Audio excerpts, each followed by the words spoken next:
Okay, I want to go over an example of solving and setting up problem. So we're going to solve a lot of problems in this course, and setting up the problem and doing it in an efficient, um, organized fashion is a very important skill that you need to learn in this course and also use throughout all of the rest of your engineering courses here at WPI and even into your professional career. And there's a few reasons why we want to be able to do that. Largely, one big reason is that you want to be able to follow your own logic. You want to be able to solve a problem from start to finish and not get lost and not make mistakes. And if you set up the problem in a logical fashion, in an organized fashion, it'll make it a lot easier for you to solve a problem, especially if that problem has a lot of different parts and a lot of different calculations to do. The other part is you need to show your work to somebody else, they need to be able to follow what you did. And in this course, that may be showing your work to some of your classmates, but very importantly, that may be the grader who is looking at your homework or your test, and they're trying to understand what you're doing or what you did, and they're trying to give you points based on how you solve that problem. And if they can't understand what you're doing, or if they're lost, you're not going to get full points. Um, Going into the future, you're at a job and your boss wants to know how you calculated something. You show your boss a collection of papers, and if your boss can't follow it or understand what you did, your boss isn't going to be very happy. So you need to get in the habit of solving problems and setting them up in a logical fashion. So there's one thing that I see students make a mistake a lot with, and that is units. Units are so important in engineering and science.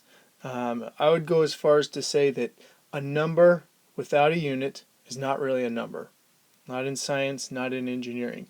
So if I tell you the temperature is 20, that doesn't mean anything because you don't know what scale I'm on and so forth. If I tell you the pressure is 5, who cares?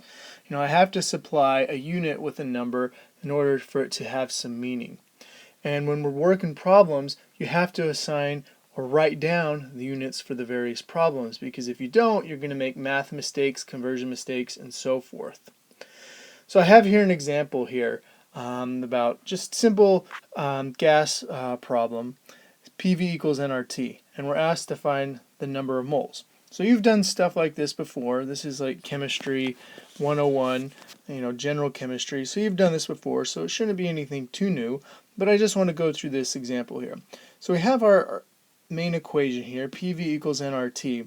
And one of the first things I like to do when I set up problem is just write out the equations that I need to solve, or I'm going to use. Especially if I have like a bunch of equations, like maybe 5 or 10 equations, having them written down lets me see everything that I need to work with, and so I don't make any mistakes. Especially if I forget to use one of the equations, I might not even get the problem correctly at all. So PV equals nRT, that's our equation, and we're going to solve for n, number of moles. So if I rewrite that, n equals PV over RT. So pretty straightforward. This is the equation I'm going to solve. Put myself a nice little box around that so I know that's what I'm solving for.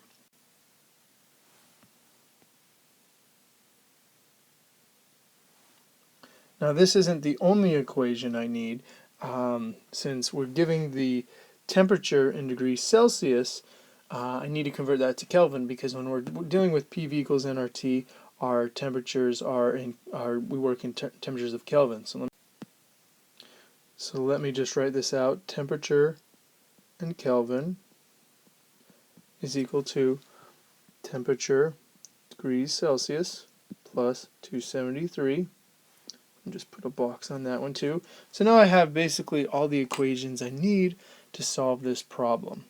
And I got my pressure, temperature, my volume, and my R value. So I know everything I need in this equation in order to get my number of moles. So that's good. If I was not given the pressure, for instance, or I was not given temperature, then I'd be in trouble, and then I'd say, okay, where can I get that information? Or if it's impossible to get that information, I can't solve for n. And that way, I may go talk to the instructor, or I may try to see if this is an unsolvable problem or whatever. But let's go ahead and get that temperature. Temperature in Kelvin is equal to 333 plus 273, and that temperature right there, temperature is 606 Kelvin. And again, I'm going to put a box on that because boxes let us know key things or important things. So now I have that temperature. If I was a grader and I saw that number circled, I'd say, oh, easy to find. If that number was somehow buried somewhere that I couldn't find it, I wouldn't be so happy as if I was a grader. So let's go ahead and solve this. Let's write it out again. N is equal to PV over RT. So N is equal to the pressure, 1.3 bar, and the volume, 2.3 gallons, divided by the temperature, which we just calculated, 606 Kelvin, and then R, 0.08314 liter bar mole Kelvin.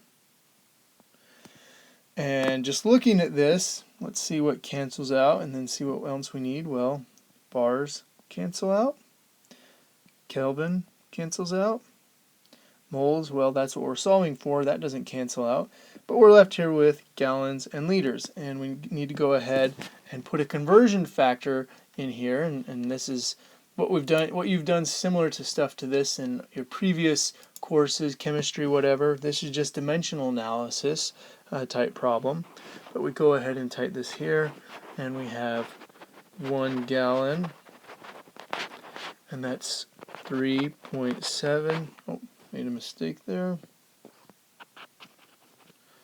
3.785 liters. So that's just my conversion factor. You know, I look that up in the book, look it up on the internet, whatever, and now everything cancels out. Now I have liters cancel, gallons cancel, then I just need to plug the numbers into my calculator, and what do I get?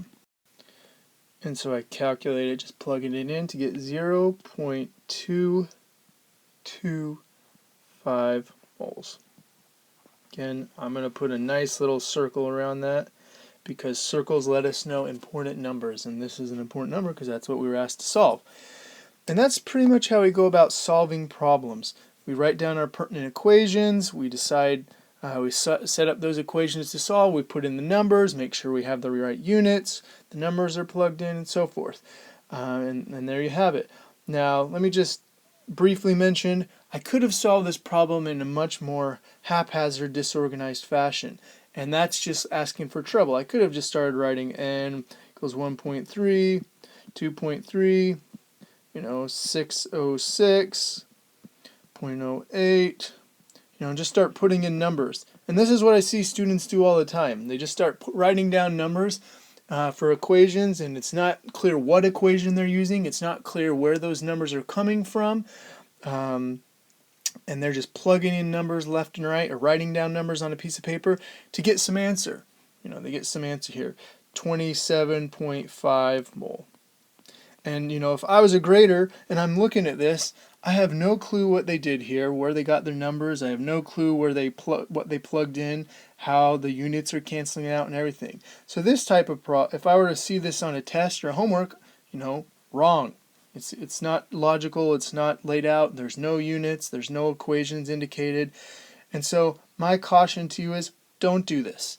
Avoid this if possible.